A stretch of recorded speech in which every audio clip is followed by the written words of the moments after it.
ठंड इतनी थी कि घर से बाहर निकलना मुश्किल हो जा रहा था और बच्चे स्कूल जाने से डर रहे थे। लेकिन उनके डर की वजह सिर्फ ठंड नहीं थी, वो बच्चे क्लास टीचर सीमा मैडम के खौफ में थे। एक दिन पहले स्कूल में कुछ ये हुआ था। सभी ने होमवर्क किया कि नहीं? हाँ मैडम, किया है। ठीक है, मैं एक एक करके चेक करूंगी और गलती होने पर मैं सजा दूंगी। ये सीमा मैडम की दूसरी क्लास थी। सीमा मैडम ने एक दिन पहले ही स्कूल में नया नया ज्वाइन किया था। सभी बच्चों ने सोचा था कि सीमा मैडम बाकी टीचरों की तरह अच्छी ही होगी। लेकिन सीमा मैडम ने जब होमवर्क चेक करना शुरू किया तब सभी को उनकी असलियत के बारे में पता चला। राजू, मोती, चुटकी और मीना, तुम लोगों को सजा मिलेगी। लेकिन क्यों मैडम? क्योंकि होमवर्क में गलती है। तुम चारों यहाँ लाइन लगाकर खड़े हो जाओ। चारों लाइन में खड़े हो गए। उन्होंने सोचा कि सीमा मैडम ज्यादा से ज्यादा मुर्गा बनाएंगी या तो 2 थप्पड़ मारेंगी। लेकिन सीमा मैडम के दिमाग में तो कुछ और चल रहा था। बाहर बर्फ गिर रही थी। सीमा मैडम बाहर से बर्फ लाई और चारों के स्वेटर के अंदर घुसा दिया। इतनी कपकपाती ठंड में स्वेटर के अंदर बर्फ जाने से चारों के चारों जोर जोर से चिल्लाने लगे। बहुत ठंडा है। मैडम, मैडम बर्फ निकाल लीजिए मैडम, हमसे और गलती नहीं होगी। लेकिन सीमा मैडम ने हंसते हुए कहा, बर्फ तो मैं नहीं निकालूंगी और कोई नहीं निकालेगा। ये सजा याद रहनी चाहिए, तब जाकर तुम लोग सुधरोगे। और हाँ, ये बात अगर घर पर किसी को बताई तो और ज्यादा सजा मिलेगी। सारे बच्चे बहुत डर गए। राजू, चुटकी, मोती और मीना चारों ठंड से कांपते हुए अपनी अपनी जगह पर बैठ गए। क्लास खत्म होने के बाद सीमा मैडम बाहर चली गई। तब बाकी बच्चों ने चारों के स्वेटर से बर्फ निकाल दिया। उनको थोड़ी सी राहत मिली। लेकिन तभी सीमा मैडम वापस आ गई। किसने निकाला बर्फ? किसने किया? किसी ने उत्तर नहीं दिया। मेरे मना करने के बावजूद तुम लोगों ने स्वेटर से बर्फ निकाला। तुम सब सजा के ही लायक हो, सबको सजा मिलेगी। ये बोलकर सीमा मैडम ने सभी के स्वेटर में बर्फ घुसा दिया और शाम तक घर लौटते लौटते सभी को जुकाम हो गया। राजू की माँ सुनीता कहने लगी, क्या हो गया बेटा? सुबह तक तो तू ठीक था, अचानक से जुकाम कैसे हो गया तुझे? राजू सब कुछ सच सच बताने जा ही रहा था, लेकिन तभी उसे सीमा मैडम की बात याद आ गई। और हाँ, ये बात अगर घर पर किसी को बताई तो और ज्यादा सजा मिलेगी। ये सोचकर राजू डर गया और उसने अपनी माँ से कहा, माँ, वो बाहर बहुत ठंड है ना, ऊपर से बर्फबारी भी हो रही है, इसीलिए ठंड लग गई है। मैं कल स्कूल नहीं जाऊंगा। नहीं जाएगा? लेकिन क्यों बेटा? थोड़ा सा जुकाम ही तो है। नहीं माँ, जुकाम ठीक होने के बाद ही स्कूल जाऊंगा। नहीं बेटा, एग्जाम सर पर है, अभी स्कूल जाना ही होगा। सुनीता ने राजू की बात नहीं मानी। उसने सोचा कि राजू छोटा है इसीलिए बहाना बना रहा है। अगले दिन राजू स्कूल गया। बाकी बच्चे भी स्कूल आ गए। वो सभी सीमा मैडम के खौफ में थे। आज भी सीमा मैडम आएंगी और हमसे कुछ ना कुछ करवाएंगी। मुझे तो बहुत डर लग रहा है, पता नहीं आज क्या होगा। कुछ देर बाद सीमा मैडम क्लास के अंदर आई और कहा, बच्चों, आज पढ़ाने का मूड नहीं है, आज मैं आराम करूंगी। राजू, चुटकी यहाँ आओ और मेरे पैर दबा दो। सीमा मैडम कुर्सी पर बैठ गई। राजू और चुटकी पैर दबाने लग गए। अरे अच्छे से दबाओ, ताकत नहीं है क्या? मैडम, मुझे जोर की भूख लगी है। तुम लोग टिफिन लाए हो ना? हाँ मैडम, लाए हैं। हाँ तो एक एक करके मेरे सामने टिफिन ले आओ। जिसका खाना मुझे अच्छा नहीं लगेगा उसे सजा मिलेगी। ये सुनकर डर के मारे सभी बच्चों के हाथ पैर ठंडे पड़ गए। बच्चों ने अपना अपना टिफिन लेकर लाइन बना लिया। लाइन में सबसे आगे टीना थी। उसने सीमा मैडम को टिफिन खोल कर दिया। उसमें पूरी सब्जी और गाजर का हलवा था। अरे वाह, पूरी सब्जी और गाजर का हलवा, बहुत बढ़िया, खाकर देखती हूँ। सीमा मैडम ने पूरी सब्जी और गाजर का हलवा खाया और फिर उंगलियां चाटने लग गई। बहुत स्वादिष्ट था खाना। टीना, तुम बैठ सकती हो।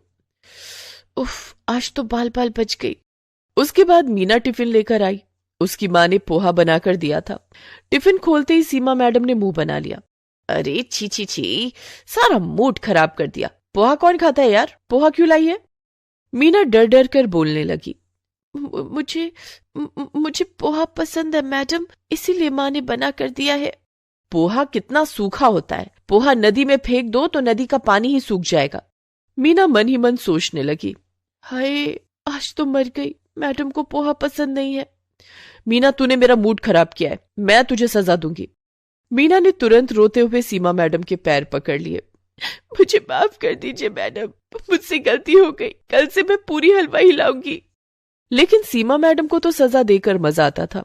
उन्होंने मीना को बाहर भेजा और बाहर से एक बर्फ का बड़ा सा टुकड़ा लाने के लिए कहा। मीना ने वही किया। वो अपने हाथों से एक बड़ा सा बर्फ का टुकड़ा उठाकर अंदर ले आई। उसने सोचा यही उसकी पनिशमेंट थी, लेकिन सीमा मैडम इतनी आसानी से छोड़ने वाली थोड़ी थी।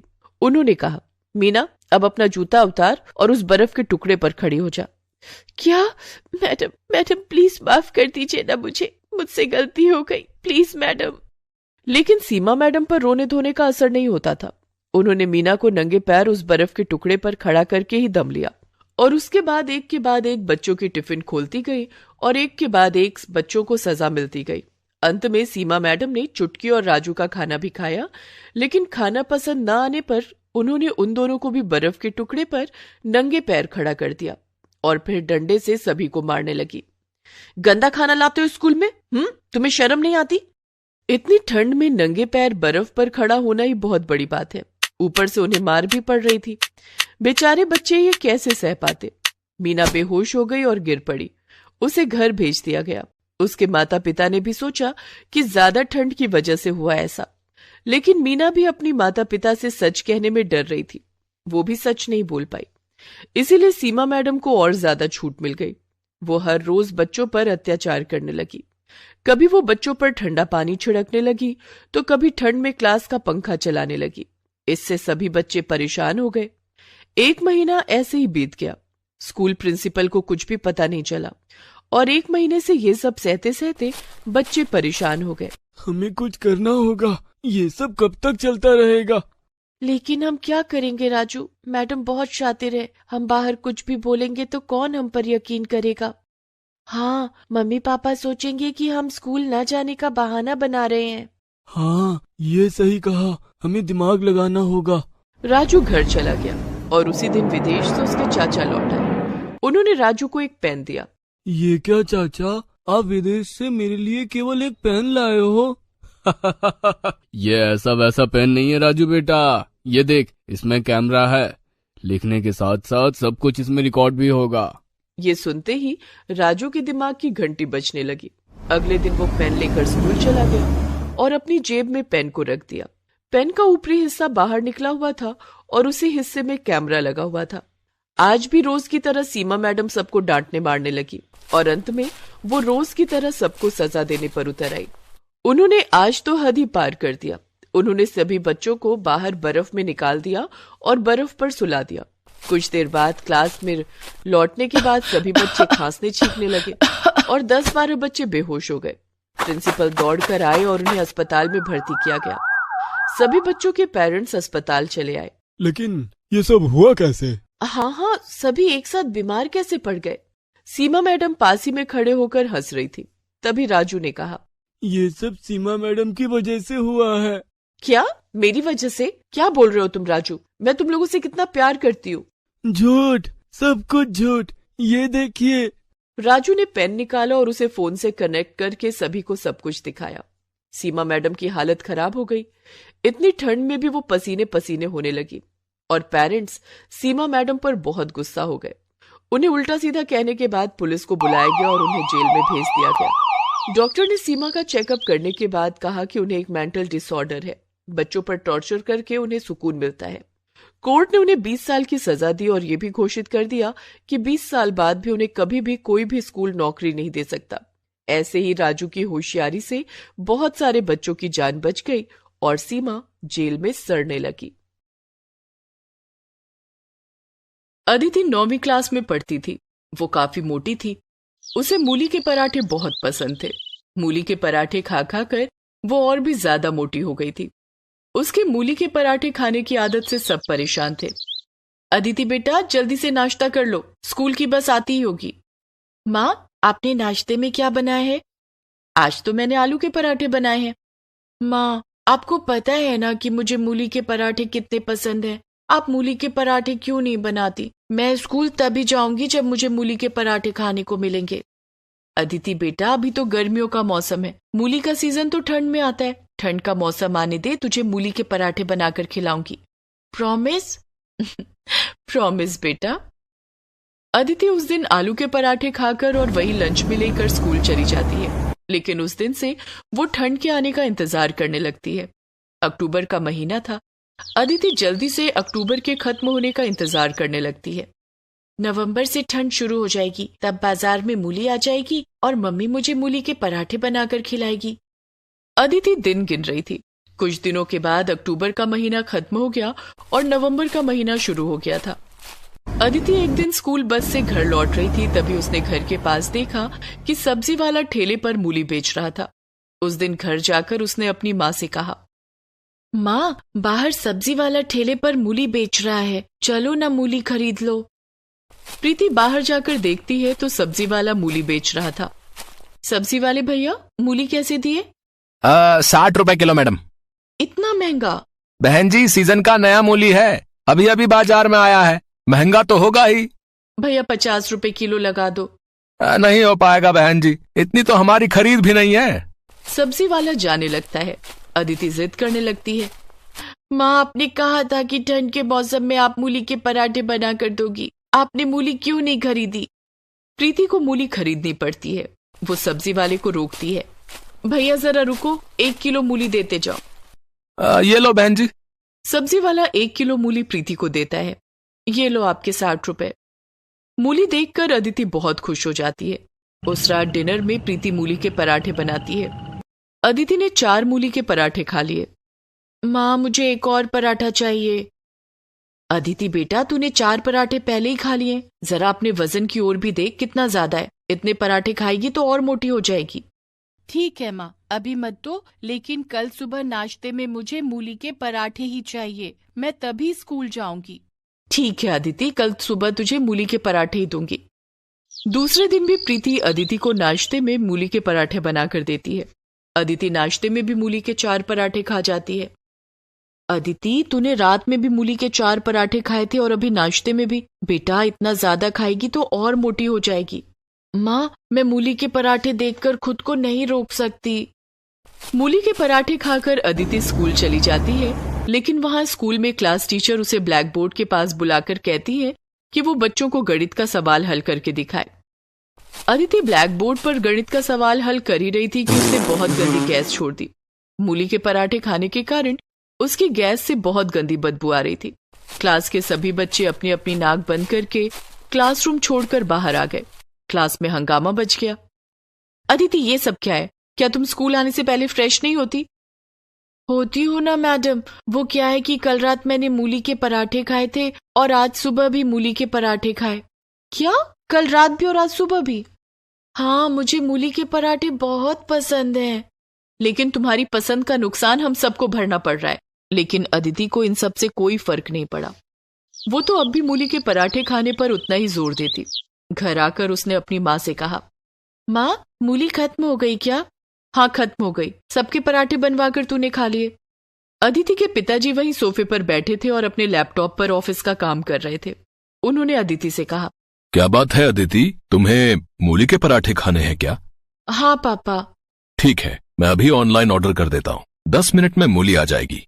शेखर, इसने कल ही तो मूली के पराठे खाए हैं और आज सुबह नाश्ते में भी मूली खाकर स्कूल गई थी। आप भी ना इसकी हर जिद मान लेते हैं। रोज रोज मूली के पराठे कौन खाता है?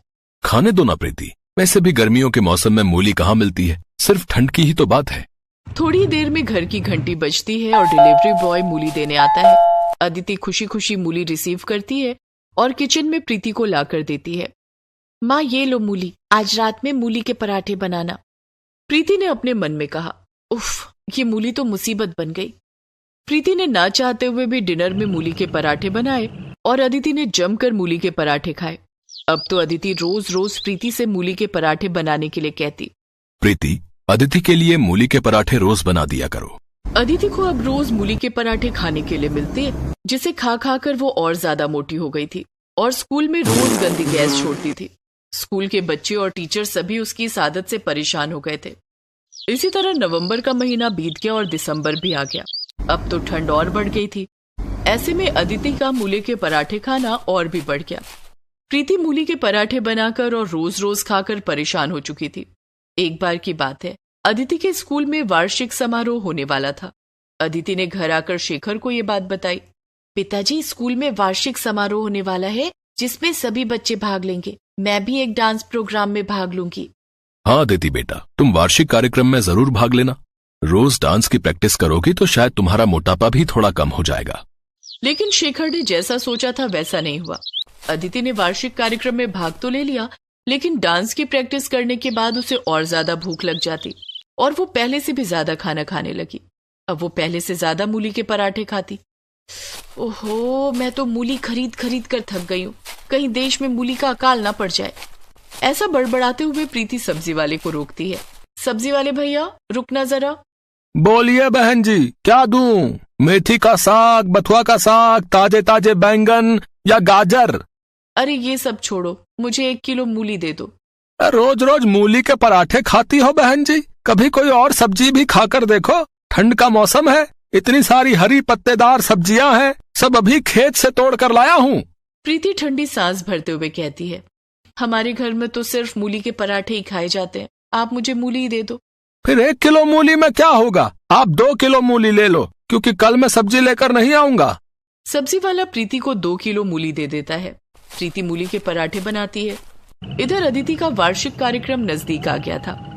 माँ, कल हमारे स्कूल में वार्षिक कार्यक्रम है। आपको और पापा को स्कूल आना है। ये रहा पास। ठीक 11 बजे आप दोनों स्कूल आ जाना। ठीक है अदिति बेटा, मैं और तेरे पापा स्कूल आ जाएंगे। माँ, कल नाश्ते में मूली के पराठे बना देना और मुझे लंच में भी 4 मूली के पराठे दे देना। ठीक है। दूसरे दिन अदिति नाश्ते में 4 मूली के पराठे खा लेती है और लंच में भी 4 मूली के पराठे लेकर जाती है 11 बजने से पहले। कार्यक्रम खत्म होने में पता नहीं कितना वक्त लग जाएगा। मैं लंच अभी ही कर लेती हूँ। और अदिति ने लंच में मिले मूली के पराठे खा लिए। अदिति को इस बात का अंदाजा नहीं था कि इतना ज्यादा मूली के पराठे खाना उसके लिए कितना मुश्किल हो जाएगा। जब 11 बजे कार्यक्रम शुरू हुआ तब अदिति अपने क्लास के बच्चों के साथ एक डांस परफॉर्म कर रही थी। लेकिन उसी बीच मूली के पराठों ने अपना असर दिखाना शुरू किया और अदिति गैस छोड़ने लगी। गैस की बदबू इतनी गंदी थी कि स्टेज पर नाच रहे दूसरे बच्चे स्टेज छोड़कर भागने लगे। सारे बच्चे स्टेज छोड़कर भाग गए और अदिति अकेली रह गई। इस तरह उसका डांस शो पूरा नहीं हो पाया। कार्यक्रम में मौजूद स्कूल के प्रिंसिपल, टीचर, स्कूली बच्चों के अभिभावक भी गैस की गंदी बदबू से अपनी अपनी कुर्सी छोड़कर भाग गए। सभी एक दूसरे के साथ कानाफूसी कर रहे थे। कार्यक्रम में आए अदिति के माता पिता को काफी शर्मिंदगी महसूस हुई। अदिति रोते हुए उनके पास आई। माँ, देखो ना, सभी लोग कार्यक्रम छोड़कर भाग गए और सब मेरे बारे में पूछ रहे हैं। अदिति बेटा, मैंने तो तुम्हें पहले ही कहा था कि इतना ज्यादा मूली के पराठे खाना ठीक नहीं है। ये सब उसी का नतीजा है। मूली के पराठे खा खाकर तुम और भी मोटी हो गई हो और आज तो जो हुआ तुमने देख ही लिया। सॉरी मम्मी, मैं आज के बाद मूली के पराठे नहीं खाऊंगी। चलो, देर आए लेकिन दुरुस्त आए।